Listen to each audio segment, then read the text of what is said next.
کہ حضرت ابراہیم علیہ الصلاۃ والسلام کو رب کریم نے اپنے صاحبزادے حضرت اسماعیل علیہ السلام کو ذبح کرنے کا حکم دیا،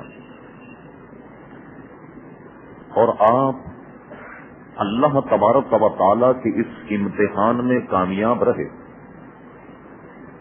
یہاں تک کہ اپنے فرزند کو لٹا کر ذبح کرنے کے لیے چھری چلا دی، اور رب کریم نے اس منظر کو ملاحظہ فرما کر فرمایا وَنَادَيْنَاهُ أَيَّا إِبْرَاهِيمُ قَدْ صَدَّقْتَ الرُّؤْيَا، تو ہم نے ندا کی کہ اے ابراہیم علیہ الصلاۃ والسلام، تم نے اپنے خواب کو سچ کر دکھایا، اور اسی اپنے فرزند کی قربانی کے عوض ان کے فدیے میں جنت سے ایک دمبا لایا گیا۔ حضرت خلیل نے اس دمبے، اس مینڈھے کی قربانی فرمائی، اور اسی سنت کو زندہ رکھا گیا جو آج تک ہم وہ قربانی پر انجام دیتے ہیں۔ اللہ تبارک و تعالیٰ سے دعا ہے کہ جنہوں نے بھی قربانیاں دی، سب کی قربانیوں کو اللہ تعالیٰ اپنے حبیب کے صدقے میں اپنے دربار میں قبول فرمائے۔ اس وقت آپ جانتے ہیں کہ تمام حاجی حضرات مکہ میں بیت اللہ شریف کے طواف میں مشغول ہیں اور اپنے اپنے وطن روانہ ہونے کی تیاری کر رہے ہیں۔ ظاہر ہے کہ جب بھی لفظ حج یا اس کا نام لیا جائے تو بیت اللہ شریف کا منظر آدمی کے سامنے آ جاتا ہے، تو ہم نے مناسب سمجھا کہ آج صرف بیت اللہ شریف کی ایک تاریخی حیثیت کو بیان کیا جائے کہ بیت اللہ شریف ہے کیا، ایک بات، اور یہ کہ اس کی ضرورت کیوں ہے۔ اگرچہ مضمون طویل ہے اور آپ جانتے ہیں کہ وقت مختصر ہوتا ہے، یہ پوری دنیا کے مسلمان ایک سم نماز کیوں پڑھتے؟ نئی تہذیب کے بعد عقل کے پجاری یہ کہتے ہیں کہ اللہ تبارک و تعالی علم و قدرت سے جب ہر جگہ جہاں جی چاہے نماز پڑھ لو، جدھر منہ کر کے چاہے نماز پڑھ لو، ہماری یہاں شریعت میں نماز کی جو شرائط، جیسے طہارت ایک شرط ہے، وقت ایک شرط ہے، اسی طریقے سے محترم حضرات استقبال قبلہ بھی شرط، بغیر قبلے کی جانب منہ کیے نماز ہوگی ہی نہیں۔ یہ مسئلہ تقریباً سب مسلمان جانتے ہیں۔ آئیے اگر نئی تحقیق کو ہم یہ کہنے لگ جائیں کہ صاحب جہاں چاہے منہ کر کے نماز پڑھ لیں، آپ دنیا اور اس کی مساجد کو تو چھوڑ دیں، صرف اس مسجد کے حال میں اگر یہ اعلان ہو جائے کہ آپ کی جدھر طبیعت چاہے منہ کر کے نماز پڑھیں، تو مجھے بتائیے اس چوکونڈے حال کا نظم برقرار رہے گا؟ ہرگز برقرار نہیں رہے گا۔ اس لیے سارے مسلمان جب نماز پڑھیں تو سب کا رخ کعبے کی طرف۔ یہ مسلمانوں میں اس سے بڑھ کر یکجہتی اور نظم کی کیا مثال ہوگی کہ کوئی چین کا رہنے والا ہے، کوئی روس کا رہنے والا، کوئی عرب کا، کوئی عجم کا، کوئی کہیں کا، کوئی کہیں کا، مگر جب اللہ کے دربار میں آئیں تو سب کا رخ ایک ہو اور سب کی زبان ایک ہو۔ ظاہر ہے کہ غیر عربی ہم نماز کو نہیں پڑھ سکتے، اس لیے اس نظم کو برقرار رکھنے کے لیے قبلے کی سمت کا تعین بے حد ضروری ہے، بغیر اس کے عبادت کا غم برقرار نہیں رہ سکتا۔ یہ ایک الگ بحث ہے۔ اب آئیے تعمیر کعبے سے متعلق جو قرآن میں نص، وہ یہی ہے جو آیت میں نے تلاوت کی، ارشاد باری تعالیٰ ہوا وَإِذْ يَرْفَعُ إِبْرَاهِيمُ الْقَوَاعِدَ مِنَ الْبَيْتِ وَإِسْمَاعِيلُ، کہ جب ابراہیم علیہ الصلاۃ والسلام اور حضرت اسماعیل علیہ الصلاۃ والسلام کعبے کی دیواروں کو جب بلند کر رہے تھے تو دیواروں کو بلند کرتے کرتے دونوں باپ بیٹے اللہ کے دربار میں یہ دعا کرتے تھے ربنا تقبل منا انک انت السمیع العلیم، اے اللہ تبارک و تعالی ہماری اس صحیح ہماری کوشش کو اپنے دربار میں قبول فرما، بے شک تو سننے والا اور جاننے والا ہے۔ یہ دعا کرتے جاتے اور کعبے کی دیواروں کو بلند کرتے جاتے۔ ایک ذہن میں تصور جمائیے وہ کیسی عمارت ہوگی کہ ایک اللہ کا نبی گارا ملا رہا اور ایک اللہ کا نبی سامنے سے پتھر لا کر اپنے والد کو دے رہا، اور دونوں باپ بیٹے اس عمارت کو تیار کر رہے ہوں۔ اس عمارت کا نام اللہ کا گھر اور کعبۃ اللہ ہے۔ سبحان اللہ۔ اب آئیے اس کی تاریخی حیثیت، یہ مفسرین کے اقوال ہیں جو میں عرض کر رہا ہوں، اس پر لیدے بھی ہے۔ کہتے ہیں کہ حضرت آدم علیہ السلام جنت میں تھے، اور جنت سے جب زمین پر تشریف لائے، بعض احمق اس کا ترجمہ یہ کرتے ہم اہل سنت اور اپنے عقائد اور نظریات پر کسی کو ڈاکہ مارنے نہیں دیں گے۔ عموماً لوگ جو زبان احتیاط سے استعمال نہیں کرتے کہ جی وہ آدم علیہ السلام سے ایک گناہ ہو گیا اور وہ جناب جنت سے نکال دیے گئے، اللہ اکبر، وہ جنت سے نکالے نہیں گئے بلکہ جنت سے زمین پر تشریف لائے۔ اگر ان سے یہ نسیان نہ ہوتا، یہ بھول نہ ہوتی، وہ گندم نہ کھاتے، تو کیا ہمیشہ جنت میں رہتے؟ یہ بات تو خود نص قرآن کے خلاف ہے، اس لیے کہ اللہ تبارک و تعالیٰ نے فرشتوں سے جب فرمایا تو کیا فرمایا؟ انی جاعل فی الارض خلیفہ، اے فرشتوں میں زمین کے واسطے خلیفہ بنانے والا۔ وہ تو بنائے زمین کے لیے گئے، لہذا وہ زمین پر تشریف لائے۔ اور ایک قول یہ ہے کہ آب کا قط بہت اونچا، اور اللہ تبارک و تعالیٰ کی تسبیح اور تحلیل جو فرشتے کرتے تو آپ ان کو اپنے کانوں سے سن لیا کرتے تھے۔ جب اس زمین پر جلوہ گر ہوئے اور ان کا قد جب میانہ ہوا تو ان کے کان جو اللہ کی تسبیح اور تحلیل سے گویا ہمیشہ تر رہتے۔ تو اب حضرت آدم علیہ السلام کو ہول پریشانی لاحق ہوئی، تو اللہ تبارک و تعالیٰ نے ایک قول کے مطابق حضرت آدم علیہ السلام کو ہند میں نازل فرمایا۔ ہند سے وہ چل کر کے عرب کی سرزمین پر آئے، جسے آج جدہ اور مکہ کہتے، مکہ کی سرزمین پر آئے۔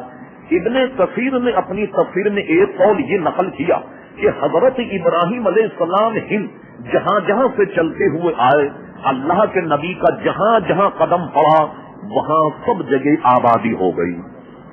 اب پہنچے مکہ مکرمہ جسے آج ہم کہتے ہیں، وہاں اللہ تبارک و تعالیٰ نے اپنا گھر بنانے کی حضرت آدم علیہ السلام کو گویا حکم دیا۔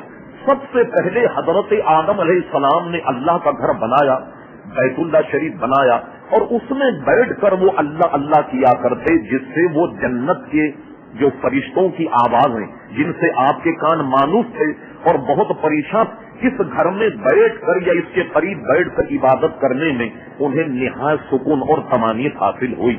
اس اعتبار سے سب سے پہلے آدم علیہ السلام نے اللہ کا گھر بنایا۔ اب یہ چلتا رہا، حضرت آدم علیہ السلام وہیں موجود، اب یہاں مخلوق پھیلنی شروع ہو گئی، یہاں تک کہ حضرت نوح علیہ السلام کا جب دور آیا تو آپ نے سنا ہوگا واقعات میں کہ اللہ کے نبی نے اپنی قوم سے مایوس ہو کر کہ وہ اللہ کا پیغام نہیں مان رہے، اللہ کے نبی کی بات نہیں مان رہے، ان کے خلاف انہوں نے ایک دعا کر دی، جیسا کہ قرآن مجید میں فرمایا وَقَالَ نُوحٌ رَبِّ لَا تَذَرْ عَلَى الْأَرْضِ مِنَ الْكَافِرِينَ دَيَّارًا، اے اللہ ایک کافر کو بھی زمین پر زندہ مت چھوڑ، إِنَّكَ إِن تَذَرْهُمْ يُضِلُّوا عِبَادَكَ، اگر تو نے انہیں زندہ چھوڑا وَلَا يَلِدُوا إِلَّا فَاجِرًا كَفَّارًا، ان سے جو اولاد ہوگی وہ بھی فاجر اور کافر ہوگی۔ جب زمین نے اپنے خانے کھول دیے، چاروں طرف سے پانی آ گیا، تو کہتے ہیں اس پانی اور سیلاب میں وہ کعبہ بہہ گیا۔ اس کعبے کے بہنے کے بعد اب وہ قصہ شروع ہوا، حضرت ابراہیم علیہ السلام اس زمین پر جلوہ گر ہوئے، نمرود سے آب کا معرکہ ہوا، اور آپ نے اپنے شہر عراق بغداد اور جو پرانا قدیمی شہر ہے بابل، اس بابل کو چھوڑ کر آپ شام آ گئے۔ شام میں حکم ہوا کہ اپنے زن اور فرزند کو چٹیل میدان مکہ میں چھوڑ آؤ، یہ وہاں مکہ چھوڑنے کے لیے گئے اور وہیں یہ قربانی کا واقعہ ہوا۔ اور کبھی کبھی حضرت ابراہیم علیہ السلام شام سے مکہ مکرمہ تشریف لایا کرتے، مرتبہ تو قربانی کا واقعہ ہوا۔ ایک مرتبہ جب حضرت اسماعیل علیہ السلام جوان ہو گئے، حضرت ابراہیم علیہ السلام جب آئے تو رب کریم نے ابراہیم علیہ السلام کو اپنا گھر بنانے کی تعلیم فرمائی، ابراہیم ہمارے لیے ہمارا گھر بناؤ۔ اس وقت جو ابراہیم علیہ السلام نے اپنے زن اور فرزند کو چھوڑ کر یہ کہا کہ اے اللہ تبارک و تعالی، میں اس وادی میں بے وادی غیر ذی زرع، کہ جس میں کوئی زراعت اور جس میں کوئی بھی پودا نہیں، ایسی وادی میں اپنے بال بچوں کو چھوڑ کے جاتا ہوں، ان دا بیتک المحرم۔ تو یہ بیتک المحرم کیوں فرمایا؟ وہاں کون سا بیت تھا؟ ایک روایت میں یہ ہے کہ حضرت نوح علیہ السلام کے طوفان کے بعد یہ عمارت گر گئی اور ایک سرخ رنگ کا ٹیلا وہاں بن گیا، اور اسی جگہ ابراہیم علیہ السلام کو گھر بنانے کا حکم دیا۔ ابراہیم علیہ السلام سخت بے چین ہو گئے کہ اس کا حدود اربا کیا ہوگا، کتنا گھر بنے گا، کتنی چوڑائی کتنی لمبائی ہوگی۔ اس میں بعض مفسرین نے یہ روایت نقل کی کہ رب کریم نے حضرت ابراہیم علیہ السلام پر سکینہ نازل فرمایا اور کہا ابراہیم ہم ایک سکینہ، ایک بادل بھیجتے، جہاں جہاں یہ بادل سایہ کرے تم وہاں کعبے کی دیوار کو کھینچ دو۔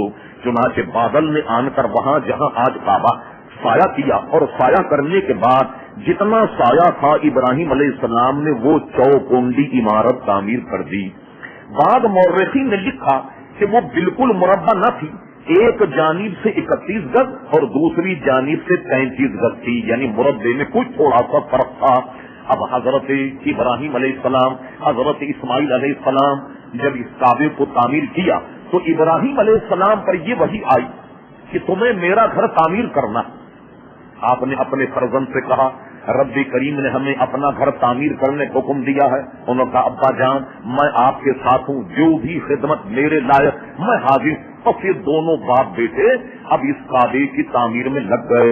اس کا واقعہ معتبر مفسرین نے، بعض اس میں وہ چیزیں جو حدیث میں موجود، بعض وہ جو تفسیروں میں موجود، اور بعض وہ چیزیں ہیں جو بنی اسرائیلی قصوں میں موجود ہیں، مگر وہ بھی وہ جنہیں مفسرین نے نقل فرمایا۔ ان سب کی تلخیص یہ ہے کہ ابراہیم علیہ السلام نے نیو کھو دی، اسماعیل علیہ السلام کے ذمے تھا سامنے پہاڑ سے پتھر لانا، اور ادھر گارا ملا کر ابراہیم علیہ السلام بیت اللہ کی دیواروں کو بلند کر رہے تھے، جیسا کہ نص میں فرمایا وَإِذْ يَرْفَعُ إِبْرَاهِيمُ الْقَوَاعِدَ مِنَ الْبَيْتِ وَإِسْمَاعِيلُ۔ اب یہ دیواریں جب بلند کرنے لگے تو آپ جانتے ہیں، آپ نے مزدوروں کو کام کرتے دیکھا ہوگا کہ جب دیوار اس کے سینے سے ذری سی بلند ہو جائے تو کوئی اونچی چیز رکھنے کی ضرورت ہوتی۔ ابھی دیوار اتنی بلند ہوئی کہ کوئی چھوٹی سی نیچے چیز رکھنے کی ضرورت پڑی، جس کو آج ہم مقام ابراہیم کہتے ہیں۔ یہ ایک چھوٹا سا پتھر تھا۔ حضرت اسماعیل علیہ السلام یہ پتھر لے کر آئے اور اپنے والد ماجد کو دیا کہ آپ اس سے کھڑے ہو کر باقی جو دیوار ہے اس کو سجانا شروع کر دیں۔ حضرت ابراہیم جب اس پتھر پر کھڑے ہو کر دیوار بلند کرنے لگے، خدا کا کرنا دیکھیے کہ جتنی جتنی دیوار بلند ہوتی پتھر اتنا ہی بلند ہوتا جاتا، کوئی اور بلندی کی آپ کو ضرورت نہ رہی۔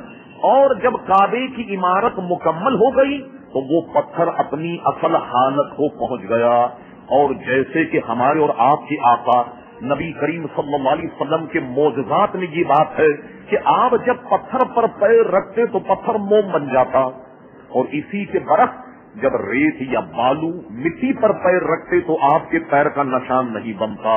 چنانچہ کیا ہوا، حضرت ابراہیم علیہ السلام کے ان قدموں کے، ان پیروں کے نشانات اس پتھر میں آ گئے، منقش ہو گئے۔ منقش ہونے کے بعد یہ بھی ایک مکمل عنوان اللہ کے نبی کے پیر کا نشان تھا۔ لوگ چومتے چومتے مسح کرتے کرتے وہ آخر میں اتنا رہ گیا کہ بالکل مہین نشانات۔ اس زمانے کی حکومتوں نے کہا اگر اسی طرح لوگ اس سے مسح کرتے رہے، اس سے چومتے رہے تو اللہ کے خلیل کے نشانات جو ہے پیر کے وہ مٹ جائیں گے، اس لیے اس کو اس زمانے میں قبا بنا کر ایک الماری میں بند کر دیا گیا کہ لوگ جو ہے وہ خالی اس کو دیکھ لیا کریں۔ اور اس کا قصہ بھی قرآن مجید فرقان حمید میں موجود ہے۔ اللہ اکبر، جب اسلام آیا، جب لوگ ایمان کے زیور سے ممیز ہو گئے تو یہ پتھر ایک جگہ رکھا ہوا تھا۔ سب سے پہلے یہ مشورہ حضرت عمر نے دیا رضی اللہ عنہ۔ حضرت عمر نے کہا یا رسول اللہ صلی اللہ علیہ وسلم، یہ جو مقام ابراہیم ہے، یعنی یہ جو پتھر ہے جس میں اللہ کے خلیل کے قدموں کے نشانات ہیں، میرے آقا اس کو اگر اپنی جائے نماز بنا لیں، یہاں ہم نماز پڑھنے لگ جائیں تو کیسا ہے؟ کیا مطلب کہ جہاں اللہ کی خلیل کے قدموں کے نشان ہیں، برکت حاصل کرنے یہاں اگر ہم نماز پڑھنے لگ جائیں تو کیسا ہے؟ عقل و خرد کا تقاضا تو یہ تھا، توحید کے جو آج کل آپ آواز سنتے ہیں اس کے مطابق تو فتویٰ یہ دینا چاہیے تھا عمر۔ ابھی تو پتھروں کو پوجنا تم نے چھوڑا، ابھی تو لوگ پتھروں کی عبادت کرتے کرتے ایمان قبول کر کے آئے، اور ابھی تک تمہاری ذہنیت نہیں بدلی کہ پتھر کے قریب کہتے ہو نماز پڑھ، پھر تم پتھر کی پوجا میں لگ گئے، پھر پتھر کی قدردانی میں لگ گئے۔ نہیں، بلکہ حضور نے سکوت فرمایا۔ ارے آپ کا سکوت فرمانا تھا کہ قرآن کی آیت نازل ہو گئی کہ میرے حبیب مقام ابراہیم کو مصلی بنا لو۔ اس لیے آج جو آدمی طواف کرے اس کے لیے مستحب بہتر یہی ہے کہ طواف کرنے کے بعد طواف کے نوافل حضرت خلیل کے قدموں کے سائے میں ادا کرے۔ لیکن اگر رش ہو، عوام بہت زیادہ ہو، ہجوم ہو، لوگوں کو اذیت ہو، تو ہمارے امام اعظم ابو حنیفہ کا اس میں مذہب یہ ہے کہ وہ بیت اللہ شریف میں کہیں بھی نماز پڑھ لے تو نماز ادا ہو جائے۔ بلکہ ہمارے امام اعظم کی دلیل یہ ہے کہ ایک مرتبہ حضرت عمر رضی اللہ عنہ نے کعبے کا طواف کیا، طواف کرنے کے بعد وقت مکروہ تھا کہ جس میں نوافل نہیں پڑھ سکتے، آپ سواری پر سوار ہوئے اور تشریف لے گئے، اور حرم شریف کے باہر جہاں انہوں نے نماز کا وقت پایا وہاں آپ نے وہ نوافل ادا کیے۔ یعنی بیرون حرم بھی کوئی اگر وہ نوافل ادا کرے تو یہ نوافل اس کے ادا ہو جائیں گے۔ یہ نماز نفل ہے لیکن طواف کے واجبات میں سے ہے۔ غرض یہ وہ پتھر ہے۔ اب آئیے، بیت اللہ شریف کی عمارت مکمل ہو گئی، یہ پتھر اپنی اصل حالت کو پہنچ گیا۔ عقل نے یہ رہنمائی کی کہ میں نے گھر تو بنا لیا، مگر ایک علامت تو اس میں ایسی ہو کہ جہاں سے لوگ طواف شروع کریں۔ کیا کیا؟ اللہ کے خلیل نے کعبے کا ایک کونے کا انتخاب کیا کہ لوگ یہاں سے طواف شروع کریں۔ حضرت اسماعیل سے کہا کہ جاؤ ایک پتھر لے کر آؤ نمایاں، بڑا خوبصورت، تاکہ میں اسے کونے میں لگا دوں، لوگ جب طواف کریں تو یہاں سے کعبے کا طواف کریں۔ اب اس میں روایتیں مختلف ہیں اور اس کا فرق ہم بیان کرتے ہیں۔ کئی حدیث اور کئی روایتوں کا وہ یہ ہے کہ ایک روایت تو یہ ہے کہ جب حضرت اسماعیل ایک خوبصورت پتھر لے کر آئے تو کیا دیکھا کہ اللہ کے خلیل کے ہاتھ میں کوئی اور پتھر، وہ اسے نصب کر رہے ہیں۔ حضرت اسماعیل نے کہا مجھے تو آپ نے کہا تھا پتھر لانے کے لیے، فرما جب میں نے تمہیں بھیجا تو جبریل جنت سے یہ پتھر لے کر آئے اور کہا کہ یہ پتھر آپ یہاں نصب کر دیں، اس لیے میں نے اس پتھر کو نصب کر دیا۔ ایک روایت میں یہ ہے کہ بیت اللہ شریف کے قریب ایک پہاڑ بڑا مشہور جسے ابو قبیس کہتے ہیں، جب حضرت اسماعیل علیہ السلام ابو قبیس پر گئے تو ابو قبیس نے زبان سے یہ کہا اسماعیل اذن سے میرے دامن میں ایک امانت ہے، تم اسے لے۔ تو یہ پتھر جنت کا تھا جو ابو قبیس نے فصیح زبان میں کلام کرتے ہوئے حضرت اسماعیل کی جانب اشارہ کیا۔ آپ وہ پتھر لے کر آئے اور اسے پتھر کو لگا دیا۔ ایک روایت یہ ہے کہ یہ پتھر جو ہے یہ دودھ سے زیادہ سفید تھا، برف سے زیادہ سفید تھا۔ میری آپ جیسے لوگوں نے اس کو ہاتھ لگا کر ہماری سیاہی اور ہماری سیاہکاری نے اس کو کالا کر دیا۔ ایک روایت یہ ہے کہ یہ پتھر تو بہت سفید تھا، عموماً اگربتی لوبان سلگانے والے جب یہاں لوبان وغیرہ سلگاتے تو کئی مرتبے بیت اللہ شریف میں آگ لگی۔ یہ پتھر تو سفید تھا مگر آگ کی وجہ سے یہ پتھر جو ہے وہ سیاہ ہو گیا۔ ایک روایت میں یہ ہے حضرت عمر رضی اللہ عنہ اور حضرت علی رضی اللہ عنہ کا واقعہ، حضرت عمر اس پتھر کو چوم رہے تھے، اسے بوسہ دے رہے تھے۔ بوسہ دینے میں حضرت عمر نے کہا اے پتھر میں جانتا ہوں کہ تو سوائے پتھر کے کوئی نہیں، واللہ اگر میں تجھے حضور کو چومتا ہوا نہ دیکھتا تو میں تجھے کبھی بھی نہیں چومتا۔ لیکن پیچھے سے آواز آئی کہ عمر یہ خالی پتھر نہیں ہے، بلکہ سرکار کو یہ فرماتے ہوئے سنا کہ یہ پتھر وہ ہے کہ جب آدمی اسے چومے تو وہ اگر ایمان سے چومے تو کل وہ ایمان کی گواہی دے گا، اور نفاق سے اگر چومے وہ اس کے نفاق کی گواہی دے گا۔ وہ یہ ہر چومنے والے کا ریکارڈ تیار کر رہا، حجر اسود، اور ایک روایت یہ ہے کہ یہ ایک فرشتہ کہ جس کو پتھر بنا دیا گیا اور وہ کل تمہارے ایمان یا ایمان نہ ہونے کی گواہی دے گا۔ چلیے ہم گفتگو کو سمیٹتے ہیں۔ مان لیا جائے کہ ابو قبیس کا کوئی ممیز پتھر نہیں، مان لیا جائے کہ یہ جنت کا پتھر نہیں، مان لیا جائے اس میں کوئی برکت نہیں، میرے نزدیک، آپ کے نزدیک، اہل سنت و جماعت کے مذہب کے نزدیک ایمان سے کہو، خدا لگتی کہو، یا یہ فضیلت اس کی کم نہیں کہ اس پتھر کو لبائے مصطفیٰ لگے۔ جب حضور کے لب لگ گئے تو میں سمجھتا ہوں کہ جنت کے کسی پتھر کو فضیلت نہیں، دنیا اور مافیہ کے کسی پتھر کو وہ فضیلت نہیں جو فضیلت اس پتھر کو مل گئی کہ جس سے لبائے مصطفیٰ لگے ہوں۔ اور اپنی قسمت پر ناز کیجیے، اگر موقع مل جائے، حالت احرام میں نہیں، یہ میری بات یاد رکھیے، حالت احرام میں اس پر اتنا اثر لگا ہوتا کہ ہمارے امام صاحب کے نزدیک دم لازم آ جائے گا، احرام کی حالت میں نہیں، نفلی طواف جب آپ کریں تو ضرور حاصل کریں بغیر کسی کی اذیت اور بغیر کسی کو تکلیف پہنچائے کہ وہ آپ کو بوسہ نصیب ہو جائے۔ اور سبحان اللہ، آپ یہ دیکھیے کہ آپ اس پتھر کو بوسہ دے رہے ہیں جس کو نبی کریم علیہ السلام نے چوما۔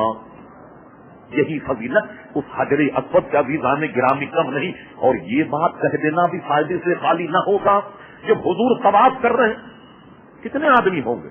10-5 آدمی، یہاں تک کہ آپ آئیے اعلی حضرت امام اہل سنت کے حج کے مسئلے پر رسالہ اور فتویٰ انور البشارہ کا آپ مطالعہ کیجیے، آج سے کوئی 80 برس پہلے کا، 100 برس پہلے کا تصور کر لیں، اس نے اعلی حضرت یہ لکھا کہ دوسرے دن طواف کیا جائے تو گنتی کے 20-25 آدمی ہوتے ہیں اور حجر اسود کا بوسہ بھی مل جائے۔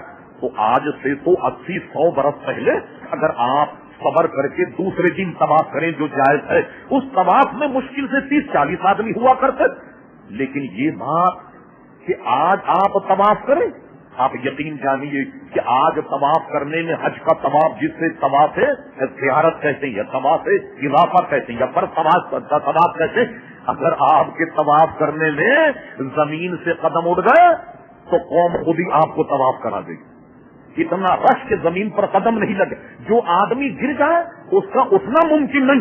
اللہ اللہ، پیارے مصطفیٰ کی نگاہ کرم کے قربان جائیے کہ جس زمانے میں 2-4 آدمی طواف کریں، وہی یہ مسئلہ بتا دیا کہ ایک زمانہ ہوگا کہ اسلام دنیا پر غالب آ جائے گا اور طواف کرنے والوں کی تعداد سینکڑوں میں نہیں، ہزاروں میں نہیں، لاکھوں میں ہوگی۔ تو انتظام یہ کر دیا کہ دیکھو میرے غلاموں، اگر کعبے کا تمہیں بوسہ نہ ملے، حجر اسود کا بوسہ نہ ملے تو خالی چھڑی سے اسے چھو لو، اسی کو چوم لو، یہ بھی استلام۔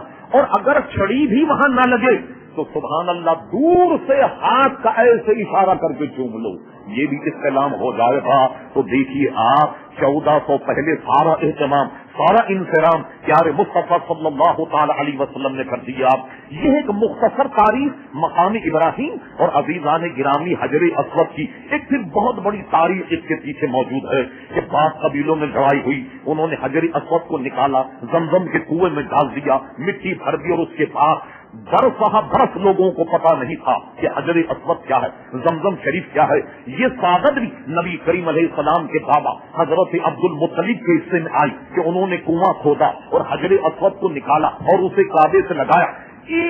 ایک معاملے میں ایک بہت بڑا اس کا تاریخی پس منظر ہے جسے گھنٹوں چاہیے۔ اب آئیے بیت اللہ شریف کی یہ چوکونڈی عمارت جب یہ تعمیر ہو گئی، اللہ کے خلیل نے آواز دی، ایک ندا کی جس کا اجمالی قرآن میں بھی ذکر ہے کہ فرمایا کہ میں نے گویا بیت اللہ کی تعمیر کر دی، اب اس کے طواف کے لیے آؤ۔ تو کہتے ہیں جو بچے اپنی ماں کے پیٹ میں، جو اولاد باپ کے صلب میں تھی، چاہے وہ 2000 برس کے بعد پیدا ہونے والی، چاہے وہ 1500 برس کے بعد پیدا ہونے والی، چاہے وہ کہیں ہو، جس نے ابراہیم علیہ السلام کی آواز پر لبیک کہا وہ حج ضرور کرے گا، اور جس نے جتنی مرتبہ لبیک کہا وہ اتنی مرتبہ حج کرے گا۔ کیسے خوش نصیب وہ لوگ، ہم نے حضرت علامہ مولانا ضیاء الدین صاحب مدنی رحمت اللہ علیہ کے واقعات کو سنا، جو اعلیٰ حضرت امام اہل سنت کے گویا خلیفہ تھے۔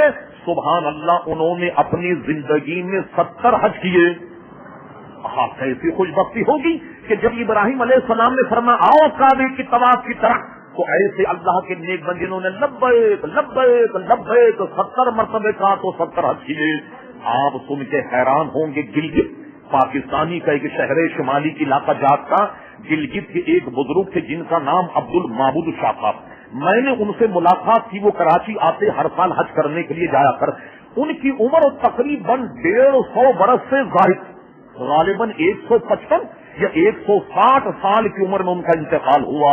وہ اعلیٰ حضرت فاضل بریلوی سے بریلی شریف میں اس وقت جا کر کے ملے کہ جب اعلیٰ حضرت کے بڑے صاحبزادے مولانا حامد رضا خان صاحب بالکل چھوٹے تھے اور مفتی اعظم ہند پیدا نہیں ہوئے. اس وقت ملے جا کر ان کے متعلق مشہور ہے کہ انہوں نے گلگت کی سرزمین پر رہتے ہوئے 135 حج کیے. ارے بعض ایسے خوش نصیب ہیں کہ انہوں نے کہا لبیک لبیک لبیک تو 135 مرتبہ لبیک کہا ہوگا اور اتنے ہی حج انہیں نصیب ہو گئے. دعا فرمائیں کہ اللہ تبارک و تعالی ہمارا شمار بھی ان میں کر دے جو لبیک کہنے والے ہیں تاکہ یہ سعادت ہمیں بھی حاصل ہو جائے. وقت بہت تیزی سے گزر رہا ہے. غرض یہ کہ یہ عمارت قائم ہو گئی. اب اس عمارت کے قائم ہونے کے بعد گاہے گاہے یہ گرتی رہی بنتی رہی گرتی رہی بنتی رہی اور اس کے گرنے کا سبب سب سے بڑا یہ تھا کہ یہ کعبہ نشیبی علاقے میں ہونے کی وجہ سے جب بہت بارش آتی تو پہاڑوں سے جب پانی نکل کر آتا یہ کعبے کی دیواروں کو گرا دیا کرتا تھا. اس کے بعد کیا ہوا, کچھ عقل لوگ سر جوڑ کر بیٹھے, یا آج کل کی زبان میں یہ کہہ دیا جائے کہ اس زمانے کے آرکیٹیکٹ کچھ سر جوڑ کر بیٹھے کہ کعبے کو کیسے محسوس کیا جائے. تو انہوں نے کیا حکمت عملی وضع کی کہ مشرق مغرب جنوب شمال اس طرف انہوں نے کیا کیا, کعبے کے کونے بنا دیے تاکہ موسم کا جو ہے وہ مقابلہ بجائے دیوار کے جب کونے میں وہ تبدیل ہو جائے تو عبارت مضبوط ہو جائے. اور یہی آرکیٹیکٹ کا فن تھا کہ پرانے زمانے میں آپ نے دیکھا کہ لینٹر نہیں ہوا کرتے تھے. اس طرح کی محراب بنانے کے بعد پوری عمارتیں بن جایا کرتی تھیں کہ جس کو ڈاٹ کہتے تھے, اور گولائی میں انڈا نما بنانے کے بعد پوری عمارتیں کھڑی ہو جایا کرتی تھیں. جب انہوں نے ہر فن کعبے کے کونے کو کر دیا نسبتاً یہ عمارت مضبوط ہوتی چلی گئی. اب آئیے ہم اس کا مختصر کرتے. نبی کریم علیہ السلام کی عمر شریفہ 35 برس کی ہو گئی. اب کعبے میں دراریں پڑ گئی. ضرورت اس بات کی تھی کہ کعبے کو اکثر نو بنایا جائے. ابن کثیر نے نقل کیا کہ اس زمانے میں خانے کعبے کے بیچ میں ایک گڑھا, اس گڑھے میں بے انتہا خزانے موجود تھے اور زمانے قدیم سے ایک بہت خطرناک اژدہا اس کے گرد گھوم کر اس کی حفاظت کرتا. شام کا جب وقت ہوتا تو بیت اللہ شریف کی دیوار پر باضابطہ وہ رینگتا اس طریقے سے, اور کوئی اس کے قریب آتا تو منہ کھول کر جب سانس کھینچتا یا نکالتا ہر آدمی گھر کا اس کے قریب نہیں جاتا. اب ضرورت اس بات کی ہوئی کہ کعبے کی تعمیر کی جائے. سب لوگ بیٹھے, سب نے طے کیا کہ کعبے کو بنایا جائے. انہوں نے کہا ٹھیک ہے چلو اب اس اژدہے کا کیا کیا جائے, اللہ سے دعا کرو. آنا زمانے جاہلیت تھا, ہم نے یہ کام محض اللہ کی رضا کے لیے کرنا. یہ جب عزم مصمم کر دیا تو ابن یہ ہے کہ قدرتی طور پر ایک پرندہ آیا اور اس اژدہا کو اپنی چونچ میں اٹھا کر کے لے گیا. لوگ سمجھے کہ اللہ کی تائید ہمارے ساتھ ہے, اب کعبے کو تعمیر کیا جائے. لیکن اب پہلا کدال کون مارے, اس سے شہید کون کرے, پہلی اینٹ کون نکالے. ایک جری آدمی تلاش کیا گیا جو کعبے پر چڑھ کر اس نے اپنی جناب کدال سے ایک پتھر بیت اللہ شریف پر نکال کر نیچے پھینکا. لوگوں نے کہا بس اب 3 دن تک دیکھو کہ اس پہ کوئی عذاب تو نہیں آ رہا. اگر اس پہ کوئی عذاب آ گیا سمجھ لو کہ اس گھر کو اسی طرح چھوڑ دیا جائے. مگر 3 دن تک جب وہ بالکل صاف خیریت کے رہا, اب لوگوں نے کعبے کی دیواروں کو ڈھا دیا. اور ڈھانے کے بعد میں ابراہیم علیہ السلام کی نیو جو آپ نے رکھی وہاں تک اس کی کھدائی تھی. ابن کثیر جیسے مورخ اور جناب مفسر نے لکھا کہ جب ساری دیواریں گرا دی گئیں, نیو ابراہیم بنائی ابراہیم کو جب دیکھا تو وہ ہرے رنگ کی گویا ہرے رنگ کے پتھر تھے جو ابراہیم علیہ السلام کی بنیاد تھی. لوگوں نے سوچا کہ یہ بھی 70 برس گزر گئے, چلو اسے بھی نکال دیں. انہوں نے کدال ڈال کر جب ابراہیم علیہ السلام کی بنیاد ہرے پتھر کو نکالنا چاہا تو ابن کثیر کی روایت یہ ہے کہ پوری مکہ کی زمین ہلنے لگی. ان کا نہیں، اللہ تعالیٰ اس سے راضی نہیں ہے حضرت خلیل ہی کی بنیاد پر کعبے کو بنایا جائے، چنانچہ حضرت خلیل کی بنیاد پر کعبے کو بنا دیا گیا۔ لیجیے سب کعبہ بن گیا، اور اس زمانے میں جیسا کہ آج کے زمانے میں مونچھ کا مسئلہ، اس زمانے میں مونچھ کا مسئلہ پھنس گیا۔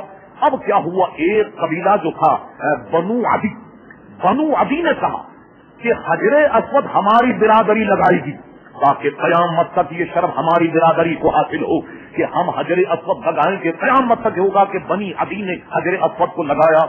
آپ حیران ہوں گے جہالت کی انتہا کہ انہوں نے کیا کیا، اپنے ہاتھ زخمی کیے، اپنے ہاتھوں میں زخم لگائے، ایک تش رکھا جیسے آٹا وغیرہ گوننے کا تش ہوتا، تش رکھا، اپنا سارا خون اس تش میں جمع کیا، اور جمع کرنے کے بعد بنو عدی کے تمام جو بڑے بڑے لوگ تھے خون میں اپنا ہاتھ ڈال کر کے عہد کیا کہ اگر ہمارے علاوہ کسی نے حجر اسود کو لگایا ہم خون کی ندیاں بہا دیں گے۔ بڑی بڑی برادری میں تلواریں نکل گئی، خبر تھا کہ ہزاروں لوگ قتل ہو جاتے، مگر بنو عدی کا ایک بوڑھا بڑا سمجھدار، اس نے کہا یہ کام ایسے نہیں ہوگا، کوئی حکم متعین کر۔ انہوں نے کہا حکم اگر متعین کریں اس کے متعین کرنے میں جو ہے وہ بڑا اختلاف ہوگا، سب لوگ سر جوڑ کر بیٹھے، انہوں نے کہا ایک بات پر سب اتحاد کر۔ انہوں نے کہا کیا ہے وہ؟ کہنے کہ ہم 4-6 آدمی رات بھر جاگتے، سب سے پہلے جو حرم شریف میں داخل ہو وہ ہمارا حکم ہوگا۔ ان کا چلو بھائی یہ مسئلہ اگر اس طریقے سے حل ہو جائے سبحان اللہ، اور کیا بات ہو سکتی ہے۔ لیجیے اب جناب بڑے بڑے سردار پہرا دیتے رہے کہ دیکھیں اللہ سب سے پہلے کون آتا، خدا کا کرنا دیکھیے کہ سب سے پہلے حرم شریف میں ہمارے آقا داخل ہوئے حضور صلی اللہ علیہ وسلم۔ بس جب آپ کے چہرے کو سرداروں نے دیکھا انہوں نے کہا یہ تو امین ہے، یہ تو صادق الوعد ہے، یہ جو فیصلہ کریں گے ہمیں منظور ہے۔ فرمایا اب میں تم میں فیصلہ کرتا ہوں، اللہ اللہ اعلان نبوت نہیں ہوا، 35 سال کی عمر ہے نبی کریم صلی اللہ علیہ وسلم کی۔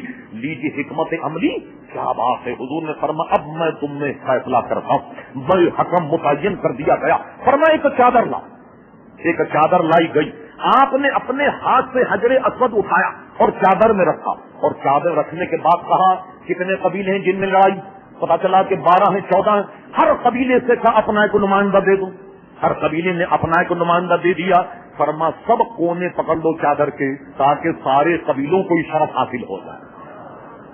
حجر اسود چادر پر رکھا اور ہر قبیلے نے اپنے سردار کا انتخاب کیا، اور کرنے کے بعد سب نے چادر کے کونے پکڑے اور سب نے اٹھا کر کے بیت اللہ شریف پر اس کو لائے، اور حضور نے اپنے دستے حق پر سے حجر اسود نصب کر دیا۔ اس طریقے سے ہزاروں آدمی کا قتل و غارت جو ہے وہ عزیزان گرامی بچ گیا۔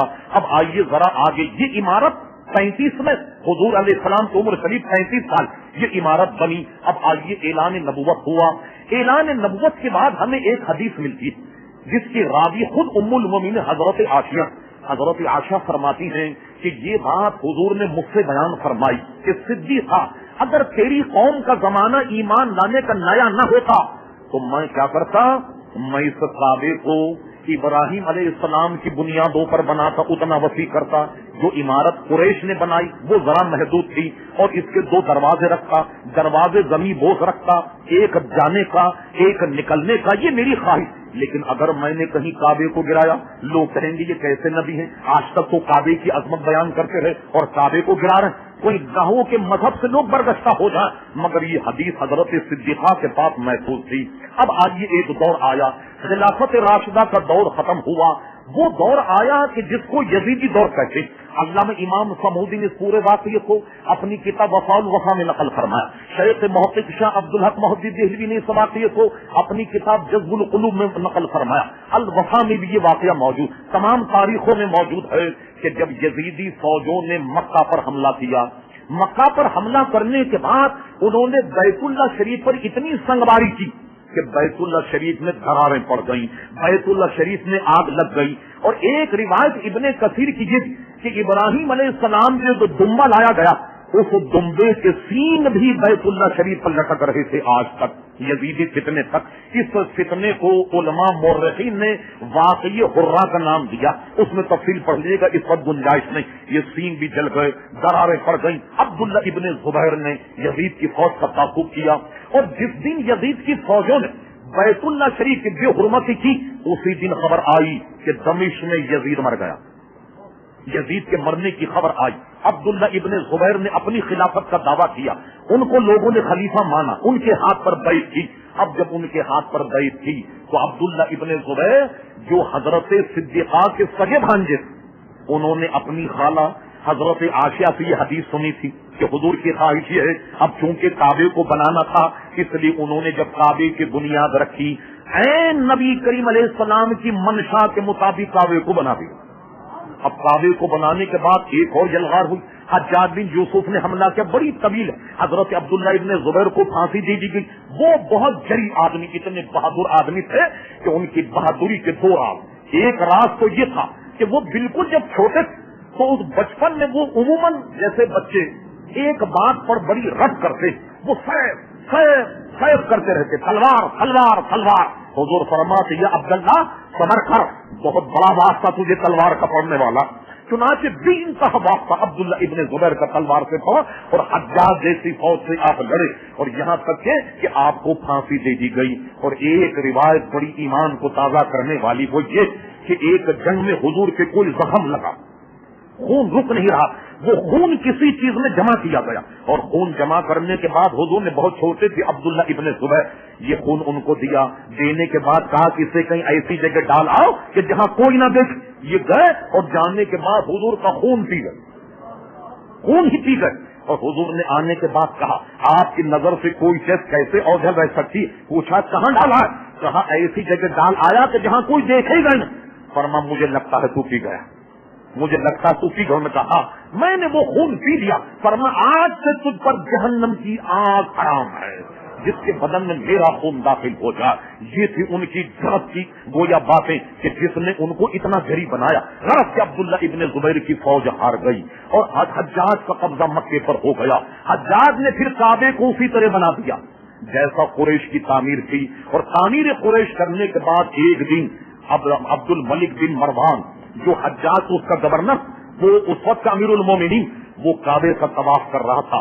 طواف کرتے کرتے اس نے کہا عبداللہ ابن زبیر کا خدا برا کرے، تو اس نے اس میں بدعت جاری کر دی، اس کو اس طرح بنا دیا، اس طرح بنا دیا۔ یہ کہنے لگا، کوئی صحابہ طواف میں شامل تھے، انہوں نے کہا یا امیر المومنین ایسی بات نہیں ہے۔ حضرت عبداللہ ابن زبیر نے اپنی خالہ کی حدیث پر عمل کیا کہ حضور کی خواہش یہ تھی کہ میں کعبے کو ایسا بناؤں۔ تھوڑی دیر کے لیے عبد الملک سر پکڑ کر بیٹھ گیا، کہنے لگا کاش یہ حدیث اگر مجھے پہلے مل جاتی تو میں کبھی بھی کعبے کو نہیں گراتا اور اسی طریقے سے میں اسے رہنے دیتا۔ اس کے بعد میں جب دور آیا جناب ہارون رشید کا، اس نے اس زمانے کے امام سے کہا اگر آپ کی اجازت ہو تو میں کعبے کو ویسے بنا دوں جیسا عبداللہ ابن زبیر کا کعبہ۔ انہوں نے کہا نہیں، ہم اس کی اجازت نہیں دیں گے، ورنہ ہوگا یہ کہ ہر بادشاہ آئے گا اپنی مرضی سے کعبہ بنائے گا، ہر بادشاہ آئے گا اپنی مرضی سے، تو کعبہ ایک بادشاہوں کا کھلونا بن جائے گا، لہٰذا اس کو اسی طریقے سے رہنے دیا جائے گا۔ کہ حضور کی تعمیر قریش کے بعد یہ کعبہ تاریخ اعتبار سے 14 مرتبے ٹوٹا، 14 مرتبے بنا۔ مختصر کرتے ہیں کہ وقت اب اجازت نہیں دیتا۔ آخری عمارت جو آج موجود ہے سلطان عمار بن سلطان احمد خان والی قسطنطنیہ، اس نے اس کا کام 1039 ہجری میں شروع کیا اور 40 ہجری کو سلطان عمار بن احمد خان نے اس کعبے کو بنایا، اور کعبے کو بنانے کے بعد 1 سال مکمل ہونے کے بعد اس کی پہلی داخلی ہوئی۔ 1040 میں جو کعبہ بنا وہ یا ایک حساب سے 381 سال گزر گئے اس کعبے کو بنے ہوئے، اور آج تک تاریخ میں سلطان عمار کا نام موجود ہے کہ اس نے جو کعبہ بنایا ہے 350 سال بیتنے کے باوجود یہی کعبہ آج تک قائم ہے۔ اس میں رد و بدل ہوتا رہا، مرمت ہوتی رہی، مگر یہ صحرا سلطان عمار والی قسطنطنیہ کے سر ہے کہ جس نے 1040 ہجری میں اس کعبے کو بنانے کے بعد ایک تاریخ میں نام موجود ہے کہ اس کا آخری معمار عمار بن احمد خان ہے۔ اللہ تبارک و تعالی اس پر رحم فرمائے۔ گفتگو ظاہر ہے نہایت منتشر تھی، لیکن ایک تاریخی پس منظر کہ کعبہ ہے کیا اور کیوں ہم اسے مقدس جانتے ہیں اس کا بتانا چونکہ ضروری تھا۔ میں نے 2-4 منٹ آپ کے زائد لے لیے، اس کی معذرت چاہتا ہوں۔ وما علینا الا البلاغ۔